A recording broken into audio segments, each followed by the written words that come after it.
98.3 FM and 1340 AM KIHR and GorgeRadio.com presents the Mid-Columbia Today Show with Mark Bailey. Special thanks to our sponsors, Skyline Hospital, Eastside Paving, and Del Carpine Automotive. Now, here's Mark Bailey. Good morning. It is 8:05. It is the 10th of June. We've hit the middle part of the week. It's a Wednesday. Thanks for being with us this morning. If you are with us live or if you're with us on the podcast and it's not 8:05 in the morning, it could be some other time. But here's what we're doing on the show today. First part of the show, Leslie Naramore, Mid-Columbia Community Action, is with us. We're going to talk about they are looking for some supplies. We'll talk about that. We'll also talk about housing a little bit with Leslie. Second half of the program, Lynetta Hickman, Hood River County Veterans Services Officer, will be our guest, and we will talk to her about an upcoming event at the end of June. It's kind of a combination, America's 250th birthday celebration and a chance for veterans to connect for some services that are out there in Hood River County. So we will do that with Lynetta coming up, in about a half hour or so. But first, as we always do, let's tell you about what this day has meant, what it means at least to some people. This day in 1854, the U.S. Naval Academy held its first graduation ceremony. 1940, Italian dictator Benito Mussolini declared war on France and Great Britain that formally entered Italy into World War II. 1963, President John F. Kennedy signed the Law of the Equal Pay Act of 1963. It was aimed at eliminating wage disparities based on gender. 1967, 6 days of war in the Mideast involving Israel, Syria, Egypt, Jordan, and Iraq ended as Israel and Syria accepted a United Nations-mediated ceasefire. 1977, James Earl Ray, the convicted assassin of civil rights leader Martin Luther King Jr., escaped from Brushy Mountain State Penitentiary in Tennessee with 6 others. He was recaptured 3 days later. 1978, racehorse Affirmed, ridden by Steve Coughlin, won the 110th Belmont Stakes to claim the 11th Triple Crown. Ali Dar, ridden by Jorge Velazquez, finished a close second in each of the 3 Triple Crown races. 1991, 11-year-old J.C. Dugard of Myers, California, abducted by Philip and Nancy Garrido. Dugard was held by the couple for 18 years before she was found by authorities. 2009, James Von Brunn, an 88-year-old white supremacist, opened fire in the U.S. Holocaust Memorial Museum in Washington, D.C., killing security guard Stephen T. Johns. Von Brunn died in a North Carolina hospital in January 2010 while awaiting trial. And in 2018, the rover Opportunity sent its last message from the surface of Mars. Originally expected to serve a 3-month mission, Opportunity functioned for over 14 years, traveling over 28 miles across Mars and unveiling critical discoveries about the planet's geology. Most of our days are food and drink today. The only non-one is it's ballpoint pen day today. I think this was like the day the ballpoint pen was patented or first came out, something like that. So something we take for granted. Our food and drink today. National Herb and Spice Day today. Like using those. It is a National Iced Tea Day today. It's National Egg Roll Day. So be sure to get the appetizer. It's also a National Frosted Cookie Day today. That's a good one. And to wrap it up here, the weather's not quite there for ideal for this. But I guess it's going to get here. It's National Black Cow Day today. Root beer floats, known as black cows in some locales. Black cow is with vanilla, and then a brown cow is if you put chocolate ice cream in. I haven't really done that. I think I'm a big chocolate ice cream fan, but I think for the float, the vanilla is what works. Now that's just an opinion of mine. It could be that. If you want to disagree with that, I'm okay. That's fine. I'm not going to take a strident stance on that. I know, Cameron, on Monday you tried to get more backing for the jelly donut. How did it go? It did not go well, but I stand alone. That's okay. I did not mean... I never denigrated the jelly donut. I just said it's not my particular choice of donut. That was it. End of discussion. Yeah, but...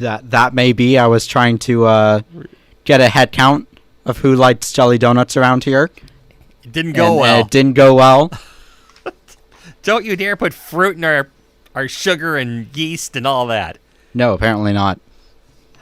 Well, that's okay. Yeah, if we get donuts, we'll make sure you get jelly donuts. Thank you. There you go. It's all right.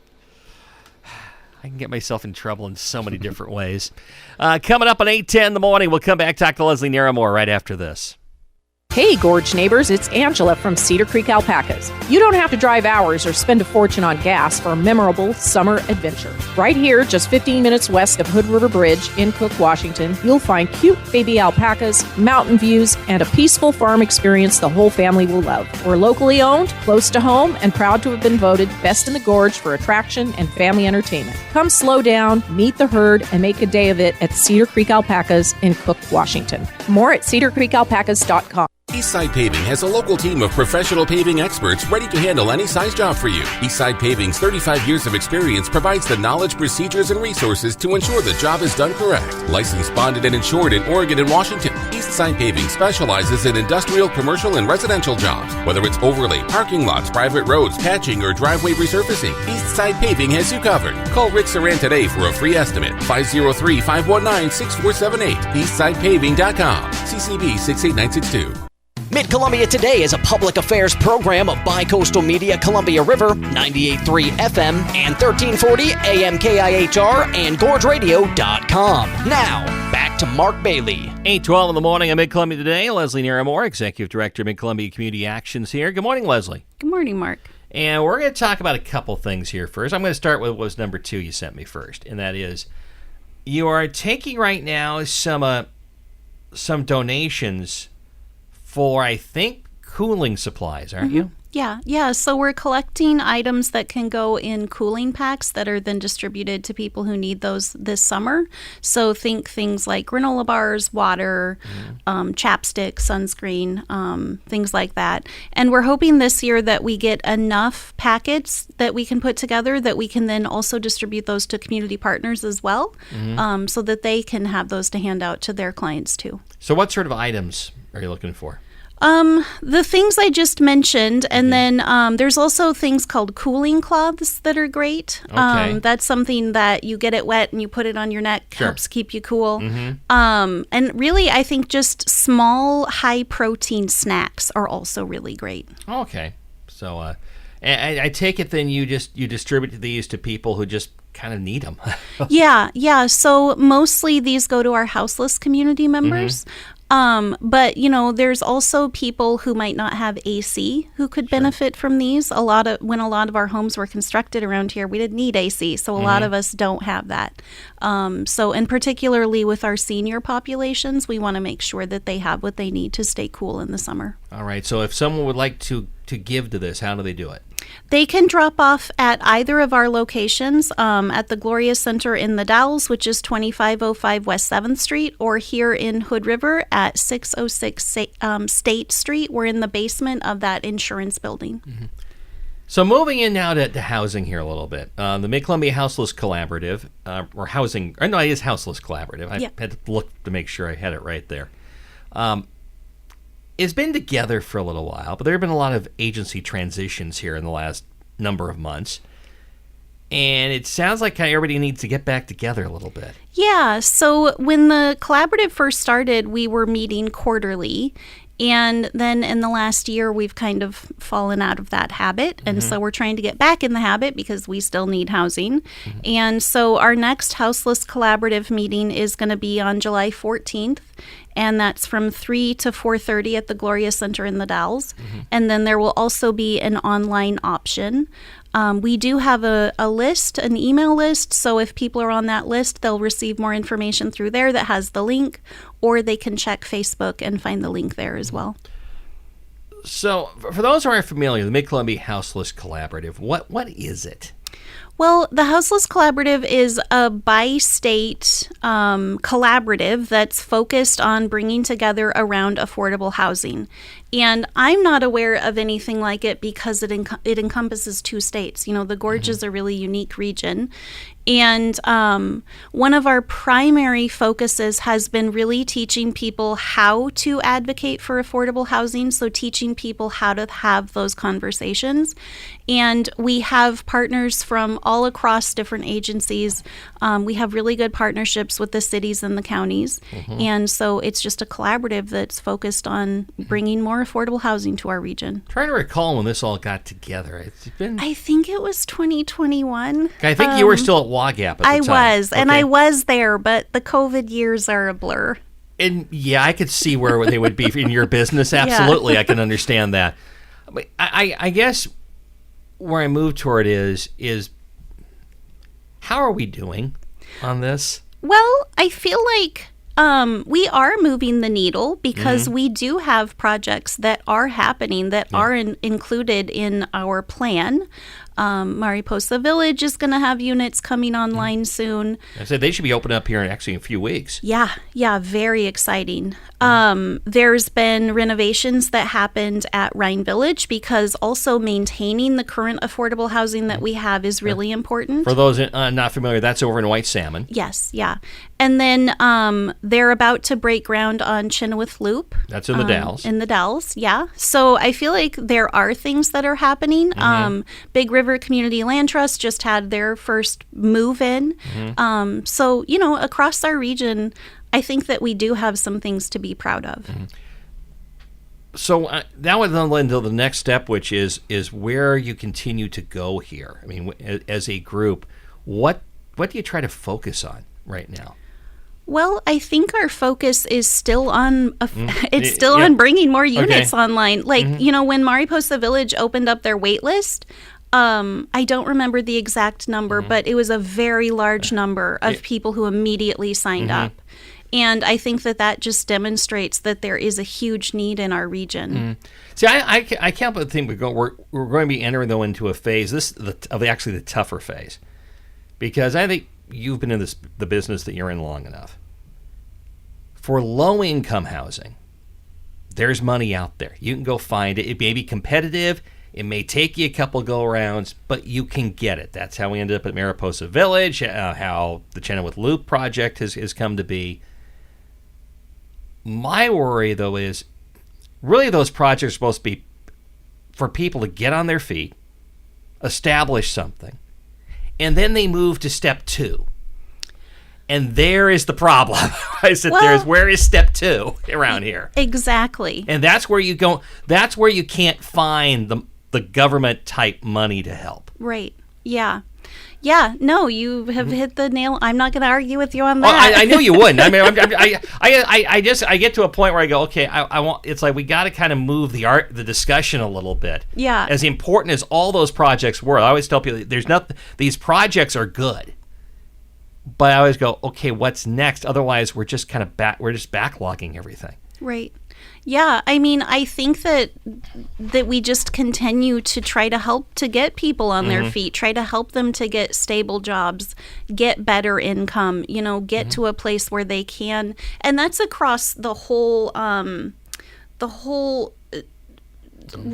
all of housing. Like, it's not just affordable housing that we need people to move out of. It's the people people need to be moving up at every level so that they're opening up units for others. Like, I could probably make it where not only is step 2 not very available in the region, step 3 may not be either. Yeah. At this point, I mean, I will get the postcards, and you may well get these too from realtors, etc. The blind postcards.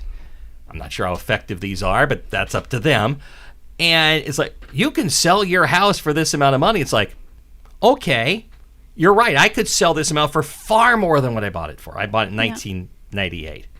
Well, I'll say, because people are aware, I've used the story before in Hood River. We bought this house in 1998 for $140,000. I mean, think about that for a second. It's probably close to $1 million. Shockingly enough, I know in our neighborhood, I know some have gone for about $800,000. Yeah. And we don't have a big house, got a bigger lot, which is what I like. But anyway, that's not the point. Okay, I could sell it, I'm sure. If I want to stay here, where would I go? Yeah. And at that point, I'm going to be, for those who remember the guy had the lifestyles of the rich and famous. I'd be lifestyles of the rich and homeless. $800,000 in my car, which doesn't seem to be a very good idea. Right. And that's what alludes though to what you're talking about, which is, it's the steps are going to be the really hard part here in this discussion. Yeah. Which leads me to talk about, you've got a summit coming up. Yeah. And I think, I guess it was November 2025 was the last one. Is it going to be at the same time this year? Yeah, November 19th at the Civic in the Dalles is the next one. So what are you trying to do at an event like that?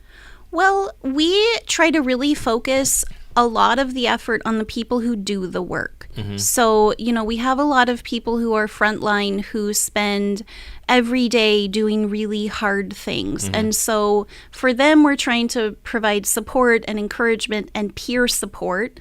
Yeah. We're also trying to educate community on not only the realities of being houseless, but the realities of doing the work. And then we also try to reach out to new landlords, new people who can maybe be part of that next step of people moving around in the region. You mentioned encouraging new landlords. I get the impression it's difficult to find people who are willing to develop. When we talk about step 2 type of housing, I get the impression it's hard to find people willing to develop this because of some of the various reasons involved. Yeah, it is. And, everything is so expensive right now when it comes to development that's a big part of the problem, too. And that's not going to get better in the next few years. I think that we're looking at things just getting more and more expensive. Well, I know the state of Oregon is attempting, I know the governor's goals. I forget the exact number of housing units, and they're short of it right now. But part of this is, things I always hear a lot is, between permitting, red tape, cost of this, cost of that. Is that what you hear out there in the business you're in, is that it's the cost of everything that prevents some of this from happening? In part, yeah. I think, particularly when you're developing affordable housing, people always ask, why is it so expensive? Like, you hear the cost per unit and you're like, yikes. Yeah.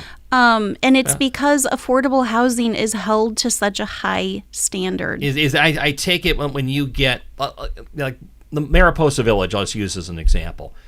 When you get that state money, it probably comes with a lot of strings and requirements attached. And, it does. And not necessarily for bad reason here. Right. Like, it's for safety, and it's for, you want that unit to last, right? Yeah. But that also means that you can't cut any corners in the way that you might be able to in a private market. And frankly, if you go back and look at the history of some of the housing projects that were built in the 60s and 70s, mainly in larger urban areas,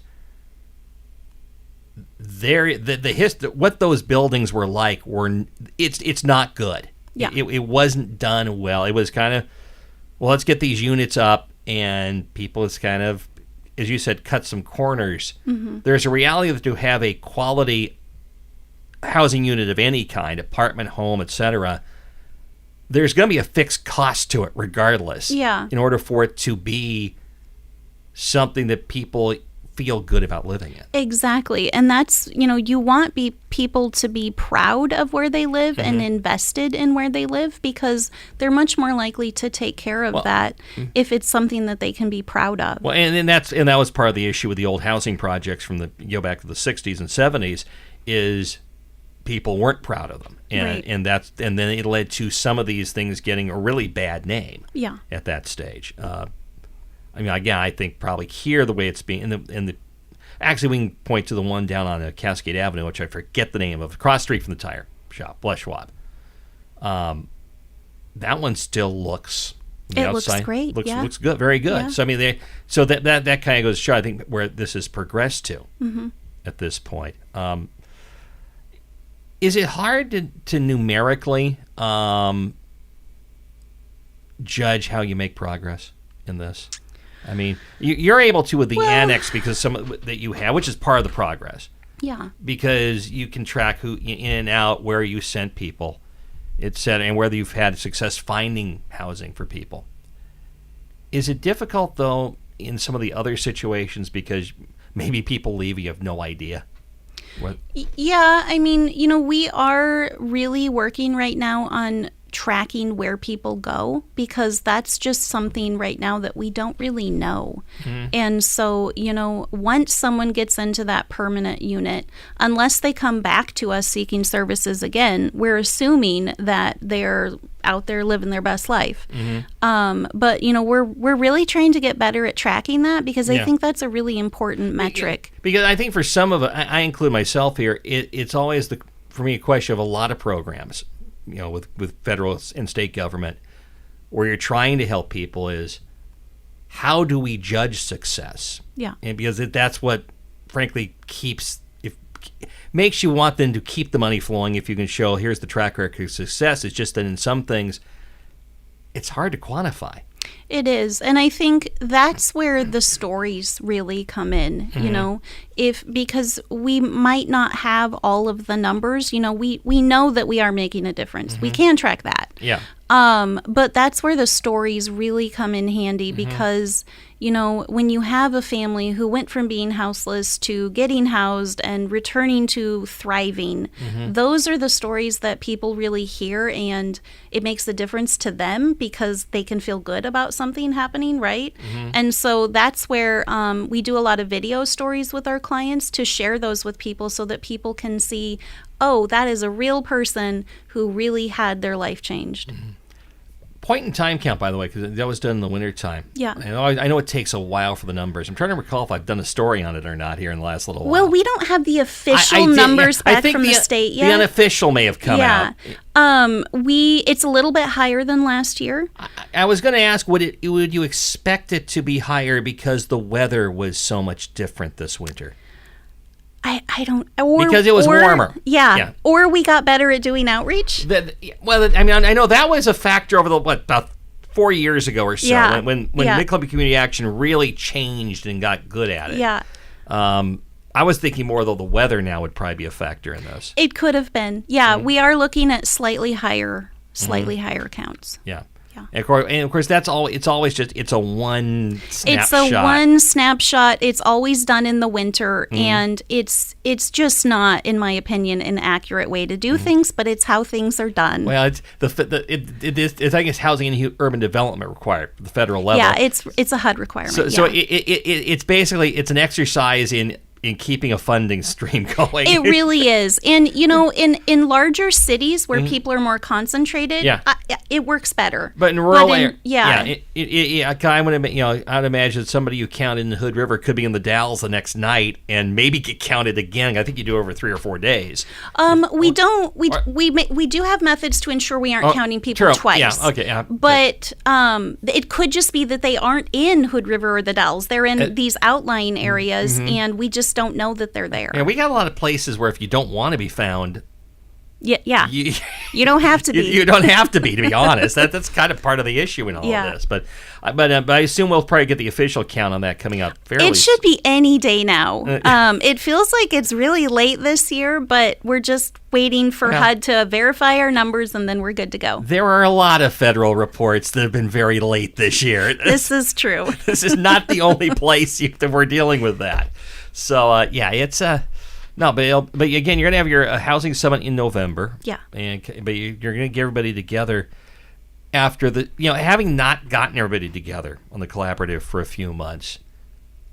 I assume there's catching up to do as far as what everybody's doing out there. Yes, there will be a ton of updates, and I don't want to give too much away, but there will be a long list of updates. Yeah.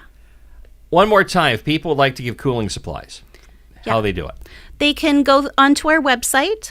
We have all of the information there, and if they have things that they're ready to drop off, they can drop them off at the Gloria Center in the Dalles. And I assume you'd take cash for this effort also. Oh, absolutely. We would never say no to cash. And then also here in Hood River on State Street, 606 State Street.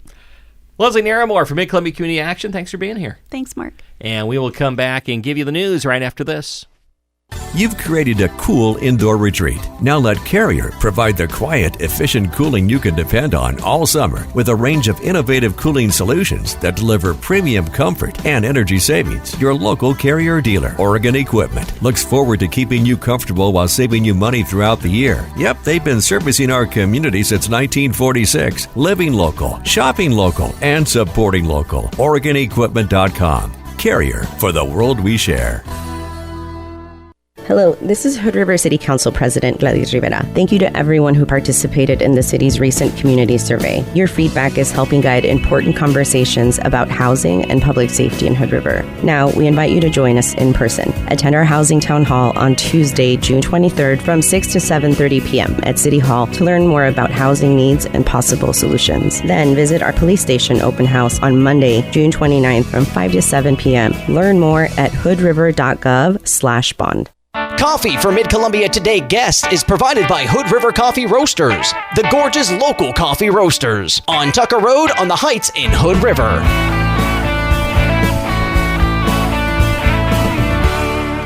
8:32 in the morning. Lynetta Hickman, Hood River County Veterans Services Officer, is going to be with us here in about 5 minutes or so.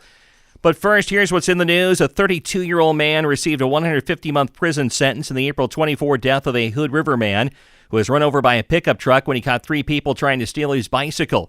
Jonathan Matthews pled guilty to manslaughter in the first degree, robbery in the third degree, and unauthorized use of a motor vehicle following a judicial settlement conference in Hood River County Courthouse.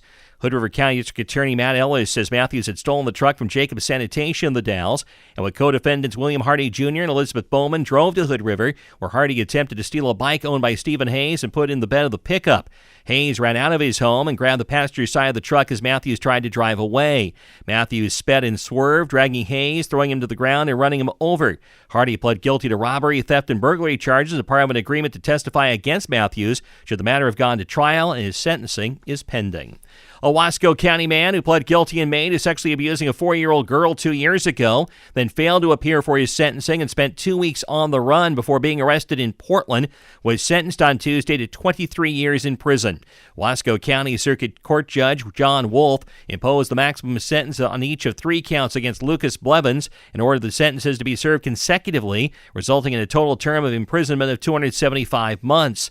Blevins has also pled guilty for his failure to appear for his originally scheduled sentencing hearing on May 13th and is scheduled to be sentenced on that matter next month.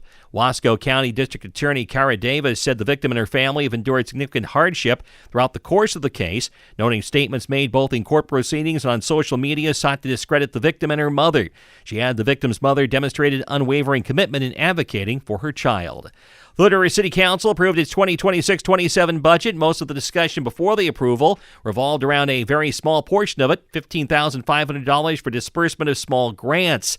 Councilor Gladys Rivera called for $5,000 of it to go towards mental health support for those impacted by immigration issues, $1,000 for sponsorship of youth sports programs, and committing to allocate a specific budget percentage to funds for small grants in the future. But that led to the question of how the fund came to be in the first place. Urban Renewal Administrator Will Norris noted it might be dedicated to the Stratton Gardens as a result of sales from bricks by the fountain in downtown Hood River as that fountain was built. It might be dedicated to garden maintenance. The council passed the budget and will discuss the small grants fund at a future meeting. The Dallas City Council approved pay increases for City Manager Matthew Cleaves and City Attorney Jonathan Cara. Both will receive a 2.7% cost of living increase and 3% step increase other employees get, and 2.5% merit increases. Councilors approved the moves unanimously. Councilor Tim McLaughlin says it is important for the city to keep their pay rates in line with similar communities. The council also approved the 26-27 budget as presented from the Budget Committee. It is 8:35 in the morning. Our current temperatures, it's 50 in Stevenson, 55 in the Dalles, 53 in Hood River. Hey, Gorge neighbors, it's Angela from Cedar Creek Alpacas. You don't have to drive hours or spend a fortune on gas for a memorable summer adventure. Right here, just 15 minutes west of Hood River Bridge in Cook, Washington, you'll find cute baby alpacas, mountain views, and a peaceful farm experience the whole family will love. We're locally owned, close to home, and proud to have been voted best in the Gorge for attraction and family entertainment. Come slow down, meet the herd, and make a day of it at Cedar Creek Alpacas in Cook, Washington. More at cedarcreekalpacas.com. Hey, it's Zach from Del Carpino Automotive, where we specialize in keeping European rides happy. Audi, BMW, Mercedes, and even those tall Sprinter vans that look like hotels on wheels. We know them inside and out. And if you're wondering where we went, we didn't go far. We're just now 5 minutes from our old shop in our brand new location in the Upper Hood River. Same trusted crew, more space, and the same honest, family-owned service. Come see us at Del Carpino Automotive. European expertise and Columbia Gorge roots. Did you know Skyline Health in White Salmon has its very own sports medicine doc superstar? That's right, Dr. Ryan Petering trained at OHSU, cared for professional Nike athletes, and even spent more than 15 years teaching other doctors how it's done. From sporting injuries to arthritis, he's here to help you move better, feel stronger, and keep doing the things you love. Want to live life to its fullest? Step right up and visit myskylinehealth.org. Skyline Health, world-class care right here at home. Mid-Columbia Today is a public affairs program of Bicoastal Media Columbia River, 98.3 FM and 1340 AM KIHR and GorgeRadio.com. Now, back to Mark Bailey. It is 8:37 in the morning on Mid-Columbia Today, and we're now going to be joined on the phone here by Hood River County Veterans Services Officer Lynetta Hickman. Good morning, Lynetta. Good morning. How are you this morning? All right, how are you doing today? I'm doing good, thank you. Well, we've got you here because you've got an event coming up on June 27th, and it's kind of a combination of America's 250th birthday celebration and a chance to connect veterans to services. That is correct.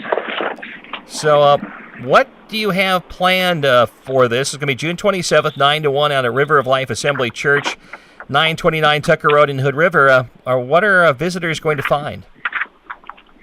Well, they're going to find a bunch of local resources and a few resources from the VA as well. Okay. So, actually, as we before we get started here, fully, for those who aren't familiar, as a Veterans Services Officer of Hood River County, what is it that you do? I assist veterans and their families with claims. We can help with VA disability compensation claims, VA health care enrollment, pension benefits, survivor and dependent benefits, review decision letters, and advise on how to readdress them if there were any questions, supplemental claims, higher level review applications, appeals, discharge upgrade applications, although those are fun, military records requests, including DD-214, the discharge document. We can assist with locating state benefits, and county benefits as well. You know, we've had on your compatriot from Wasco County, Chelsea Parrott, on here. I just had her on, I think, just a few weeks ago because they had their big stand down going on in the Dalles about a month ago. And one thing I certainly have gathered from her is a lot of veterans don't necessarily know what's out there and available for them. Yes, and a lot of people don't realize that their family members may be eligible for items as well. For example, if the veteran passes away, we can also help the family with eligibility and looking into what benefits may be available to them. So moving along here to the event coming up on June 27th out at River of Life Assembly Church in Hood River, what sort of resources are going to be available? You kind of outlined a little bit, but what will be there for veterans and their families to learn about? We should have Providence there as well as Northwest Natural. There will be a representative from the Veterans Benefits Administration there. A VA suicide prevention person will be there, and a VA social worker will be there. Mid-Columbia Community Action Council, I believe they will also be there, as well as the health department, the local health department, a representative from the prevention department regarding tobacco cessation. And then we may also have somebody from the training side of Oregon Department of Veterans Affairs there. So if anybody's interested in having someone with a lot of experience to discuss things with, or just wants to find out more about the job and how it works, they'll be there as well. With this event going on, I was just asking about people not realizing what's available for them out there. What tends to be maybe the most common thing that veterans come in or their families when they come to you? What maybe is the most common area that they are looking for help in? Usually with a disability claim or finding out that you have to file for an increase, or what we're really pushing is people that are getting those letters back that say what they were connected for or denied, to review that, understand why and what's really being said and what the best way to reapproach that is, if there is a way to reapproach it. And I would imagine also some of it is, from what I know about this, I mean, I had grandparents who were veterans.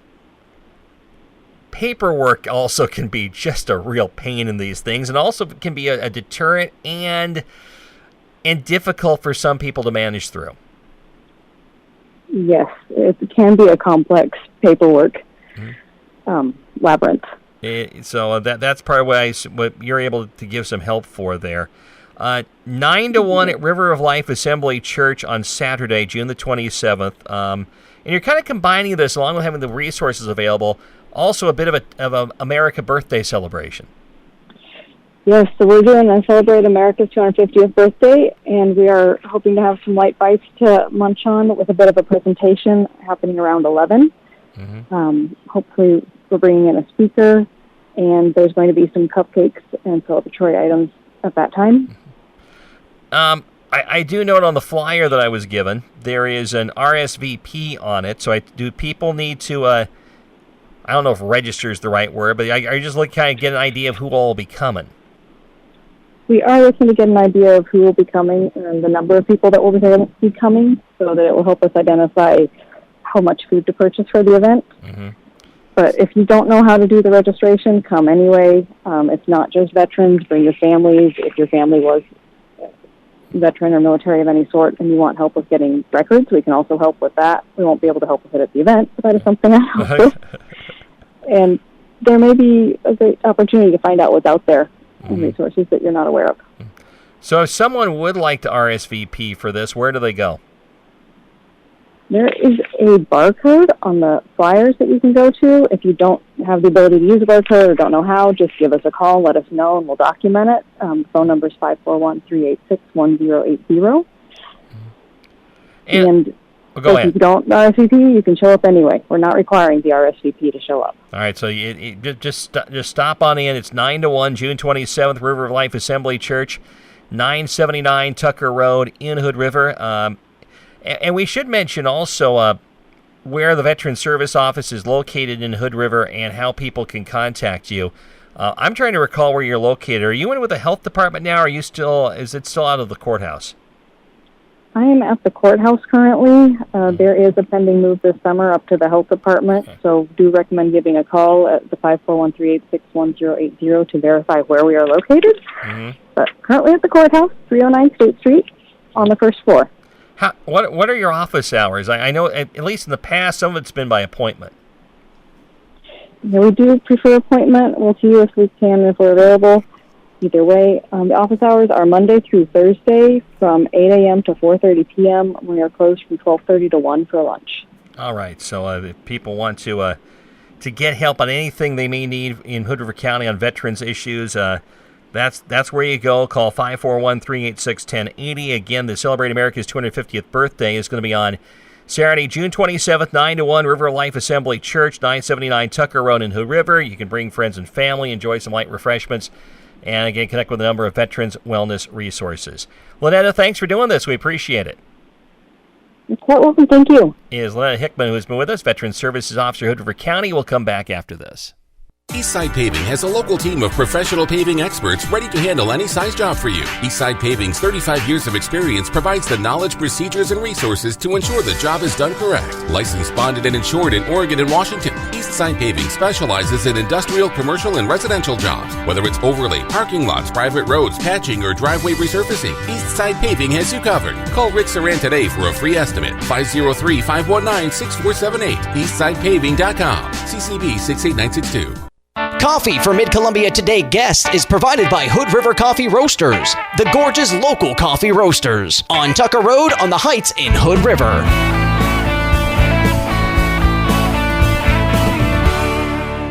8:47 in the morning on Mid-Columbia Today. We got a few minutes here to chatter about whatever might come into my brain. I noted at the end of Mid-Columbia Mornings, by the way, there was a story about the U.S.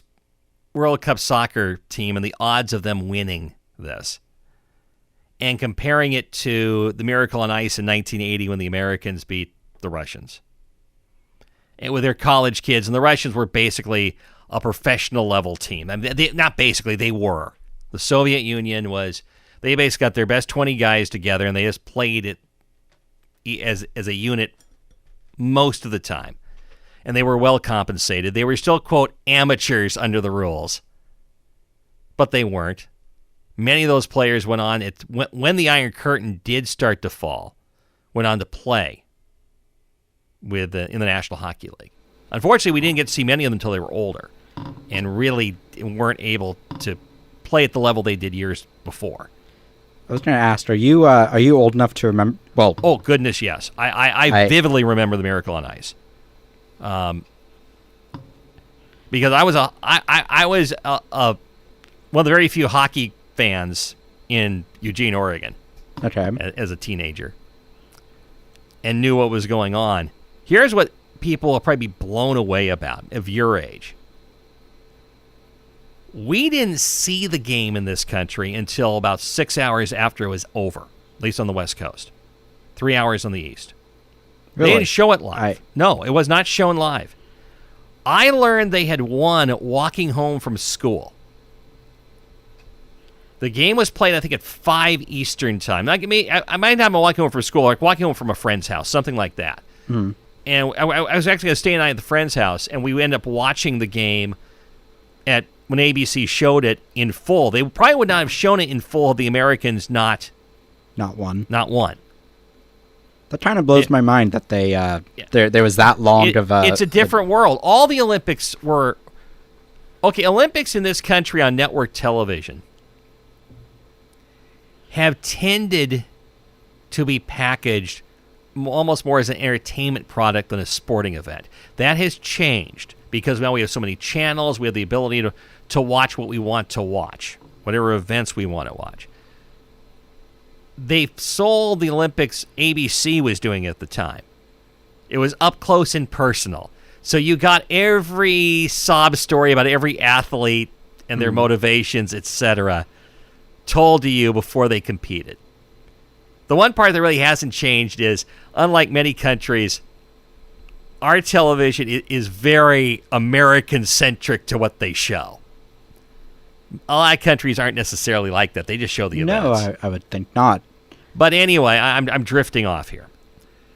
But the reality, that's how the games were packaged back. That's how television was back then. You didn't get every game. I mean, I was impressed on young people. You followed baseball, as an example, on the radio. That's how you followed it, because there weren't that many games on television. It was a completely different world at the time. So now I'm going to curl back to where I was going on this, because I got far afield. That's okay. No, a good question for someone who didn't live in the time period. I will tell you right now, the odds of this team in soccer winning the World Cup, and I'm not a soccer expert, so I'll caveat with that. The depth of field, it's a far greater long shot this World Cup team could win this tournament than the Americans winning that Miracle on Ice. Because the Americans were not surprising necessarily to medal in this. They could play with the Swedes and the Finns. They might win, they might lose. West Germany. Canada was not playing in that Olympics because they missed a few because they were protesting the Soviets aren't amateurs and we're not going to do this. Team Canada and Soviet Union played in other events that made a lot of money up in Canada. Canada Cup, the Canada-Soviet Series 1972. That's how they played him. But they were not. They wanted no part of the mismatch. But also it's the political era of the time, too, that made it huge. Mm-hmm. There are so many teams the Americans would be surprising to beat in world soccer on the men's side. The women's side's different. The men's side, it sure appears to me we're still way behind a lot of countries. And it would be a shocking event. It wouldn't be shocking if they go to the knockout stage. That appears to be something they can do. But to go to any length into it would be a real surprise. In fact, if anything, it seems to me, based on the last couple World Cups, they've gone backwards, not forwards. So, I was going to put into perspective, as long as I have time to put my foot in my mouth. Right. I think it'd be a greater upset if the Americans won the World Cup in soccer than Miracle on Ice. Far greater. Well, now I want them to win, because that would... I already wanted them to win. Well, that's good. If you see where I'm firmly in the apathetic category here. I just don't care. Really? You don't? I'm not. You're so much more of a sports fan than I am. Soccer's not something I'm real enthusiastic about. I don't think I'll spend 10 minutes watching a game. I'll be watching baseball. As the American I was growing up to be. Okay. I don't mean to as sound a patriotic American. I'm watching baseball. Okay. No, that's not. I mean, I'm not going to. It's. There are some people I think who really feel that way. I'm not that. It's just not my cup of tea. I don't. I am easily bored. I'll be very honest, especially high level soccer. I'd rather watch high schoolers because they make mistakes. Things happen. Professionals, they're very well trained. It's so difficult to see something happen and score. And they're not even scoring chances. In hockey, at least, if I see a 2-1 game, each team probably had 30 shots on goal. There were chances. I probably saw good goaltending. Soccer, there isn't enough there. I'm sorry. Now, there's some of you who love it. That's great. I'm not. This is like jelly donuts. I'm not denigrating it. Hey, I'm programming World Cup updates on this station. I'm not denigrating it. It's just not for me. I'm sorry, I have no interest in this. Or very little interest. I actually would be more interested in watching, say, a Brazil-Mexico match. Two nations really get into this. Than the Americans and whoever. And whoever. Whoever, yep. But, yeah, I mean, I'm not saying I hope they do well as a citizen, but that's about as far as it goes for me. So... All right. Yeah, now, I wasn't necessarily going to reveal how little I really am interested in World Cup soccer, but I know there are people who are, and they're trying. I think the TV numbers will be great, in part because there aren't that, it's a good for network TV now for Fox because everything is so thinned out. What now is a good television viewership number is so much different than when I was growing up. The numbers for the highest rated TV programs today would be numbers that would be a disaster and get you canceled 40 years ago. Well, yeah, nowadays it's mostly streaming or you've got however many views you get on YouTube. All sorts of whatever. options. It's like our show now is we're on podcast now, so it's the same sort of a balance there. They still have an audience. I mean, I don't want to. There's still gonna be a big audience for this. But I don't suspect it's going to be overwhelming, is my guess. And what's always interesting is who gets more viewers, Fox or Telemundo? That'll be interesting to me. NBC on their English language broadcasts are really promoting the Telemundo Spanish telecast. Hard. That's their network. That's interesting. Okay. That'll be interesting to me. Who gets bigger numbers, Fox or Telemundo? I think it'll be Fox, but I think it'll be close. Really? My first guess would be Telemundo. I don't blame you there, by the way. You're not wrong necessarily. I think eventually Fox will poke ahead, but I think in case of some matchups, it may be Telemundo.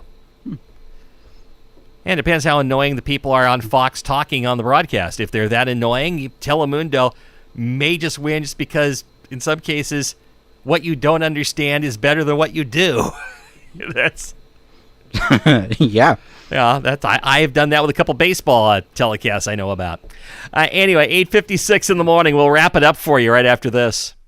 Tune in weekday mornings at 8:05 and keep up with community events and issues with the Mid-Columbia Today Show on Mid-Columbia's news leaders, 98.3 FM and 1340 AM KIHR. Special thanks to our sponsors, Skyline Hospital, Eastside Paving, and Del Carpine Automotive. I just realized I did basically 8 minutes on something I actually then told you I don't care about. I've done that before, by the way. I just haven't flat out said it on the air.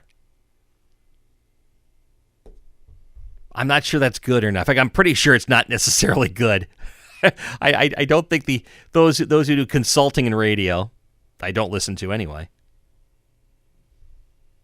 would encourage that. But yeah, I acknowledge a lot of people will enjoy it. I acknowledge that, and that's good. That's fine. Again, it's just not my pick of sporting event. I'd rather watch the Dodgers and whoever they're playing that night. I'll watch Dodgers Pirates again today. That's what I watched yesterday. I do need to run, though. Tomorrow, we'll talk Hood River Rotary Club. They've got a rummage sale we'll care about. We'll talk Providence Hood River and the great volunteers they have. They got some volunteers coming in to join us.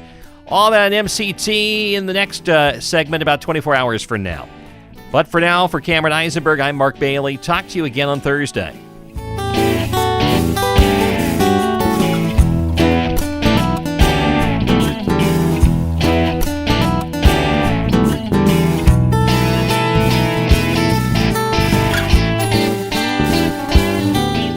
Columbia Today Show is a public affairs presentation of Bicoastal Media Columbia River. The views expressed on the program are not necessarily those of the station, parent company, or of the sponsors. We welcome your suggestions for future shows. Call us at 541-386-1511. Listen to Mid-Columbia Today where you want. Follow or subscribe to Mid-Columbia Today wherever you download your podcast to get the show delivered every day to your mobile device.